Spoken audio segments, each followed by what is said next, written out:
गर्जा Maharashtra news सदैव आपल्यासोबत। उसाला वाढीव भाव मिळावा या मागणीसाठी संपूर्ण राज्यात शेतकरी संघटनेने आंदोलन उभे केले असताना या आंदोलनाला आता ज्येष्ठ समाजसेवक अण्णा हजारे यांनी देखील पाठिंबा दर्शवला आहे। सरकारच्या भरोशावर राहिलो तर हा प्रश्न सुटणार नाही, तर त्यासाठी आंदोलन करावेच लागेल, तेव्हाच हा प्रश्न सुटणार असल्याचे मत अण्णांनी स्वतः व्यक्त केले आहे। एवढेच नाही तर आंदोलनात हिंसा करू नये, अहिंसेच्या मार्गाने आंदोलन उभे करावे आणि राष्ट्रीय संपत्तीचे नुकसान होऊ देऊ नये असेही अण्णांनी यावेळी सुचवले। महाराष्ट्रामध्ये जे 40 साखर कारखाने कवडी मोल भावाने विकले गेले आणि ठराविक आजी माजी मंत्र्यांनी पुढाऱ्यांनी आपसापसात वाटून घेतले। हा तू घे, तो मी घेतो, हा त्याला द्या। आता सरकार म्हणतं की आज साखर कारखाने आजारी पडले आणि बँकेचं देणं होतं म्हणून आम्ही त्याला विकावं लागलं। साखर कारखाने आजारी पडले नाही, आजारी पाडले। प्लॅन करून नियोजन करून साखर कारखाने आजारी पाडले आणि आजारी पाडून त्यांच्यावरती कर्ज वाढवलं आणि आपसा त्यांनी वाटून घेतले कारखाने। यावेळी बोलताना अण्णांनी मंत्र्यांवर देखील शरसंधान साधले। राज्यातील आजी माजी मंत्र्यांनी संगम मताने राज्यातील 40 सहकार कारखाने आपापसात वाटून घेतले। सरकार म्हणते की हे कारखाने आजारी पडले, मात्र हे कारखाने आजारी पडले नसून सरकारने जाणून बुजून आजारी पाडले आहेत असा आरोप अण्णांनी केलाय। हे सहकारी कारखाने कवडीमोल किमतीत विकत घेता यावे यासाठीचा प्लॅन केल्याचे मत अण्णांनी व्यक्त केले आहे। गर्जा महाराष्ट्र न्यूज सदैव आपल्यासोबत।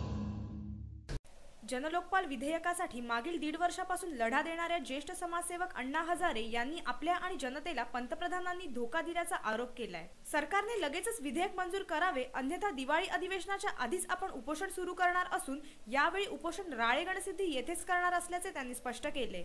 मागील 1.5 वर्षापासून पंतप्रधान जनलोकपाल विधेयकाबाबत आपल्या वेगवेगळ्या अधिवेशनाची आश्वासनं देत असून केवळ राज्यसभेतील चर्चेमुळे जनलोकपाल विधेयक अडकून राहिला असल्याचं अण्णा हजारे यांनी सांगितलं।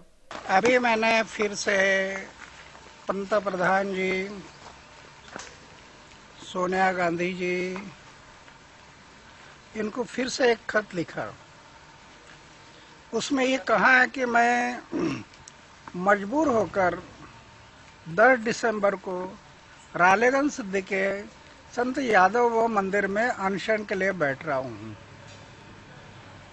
क्यों कि सोनिया गांधी का मुझे लेटर आया था कि हम जनलोकपाल लाएंगे।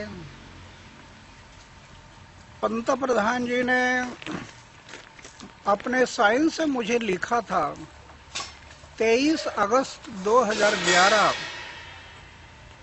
और 27 अगस्त 2011 2 पत्र लिखे कि आप अनशन छोड़िए और हम जनलोकपाल लाएंगे।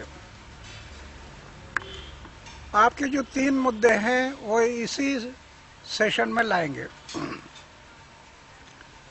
उसके मुताबिक लोकसभा में वो 3 मुद्दे आ गए।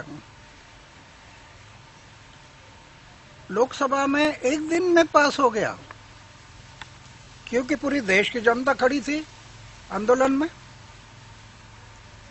इसलिए सरकार को लग रहा था कि यह अभी करना जरूरी है और उन्होंने फिर मेरा अनशन छुडवाया। पंतप्रधानांना सांगितल्याप्रमाणे आपण हिवाळी अधिवेशन सुरू होण्याआधीच आपलं उपोषण सुरू करणार असून वैद्यकीय कारणामुळे हे उपोषण दिल्लीतील रामलीला मैदानावर करण्याऐवजी आपल्या गावी म्हणजेच राळेगणसिद्धी येथेच करणार असल्याचं अण्णांनी स्पष्ट केलंय।